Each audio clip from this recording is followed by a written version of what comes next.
ناظرین کرام السلام علیکم ورحمۃ اللہ وبرکاتہ۔ انشاءاللہ آج ہم سب سیکھیں گے قفل دوم، جو بہت بہتر دعا اور وظیفہ ہے۔ جو بندے مومن جس مقصد کے تحت یہ دعا پڑھتا ہے، اللہ تبارک و تعالی اس دعاؤں سے اس کے حالات کو بدل دیتا ہے۔ تو چلے شروع کریں۔ اعوذ باللہ من الشیطان الرجیم، بسم اللہ الرحمن الرحیم،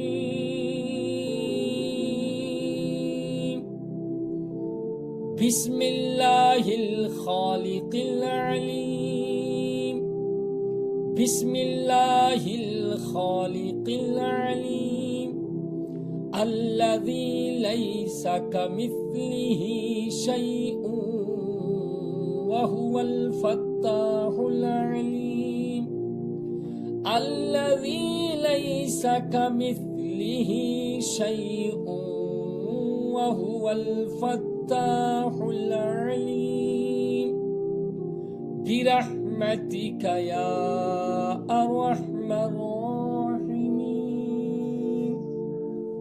برحمتک یا ارحم الراحمین۔ پھر سے دیکھیں، بسم اللہ الخالق العلیم، الذی لیس کمثلہ شیء وهو الفتاح العلیم، برحمتک یا ارحم الراحمین۔ آمنت باللہ صدق اللہ العظیم۔ ناظرین کرام، اگر آپ ہمارے چینل میں نئے ہیں تو ہمارے چینل کو ضرور سبسکرائب کریں، صدقہ جاریہ سمجھ کر ویڈیو کو آگے بھی شیئر کریں۔ پھر ملاقات ہوگی اگلے قفل میں۔ آپ لوگوں کی دعاؤں سے اجازت۔ السلام علیکم ورحمۃ اللہ وبرکاتہ۔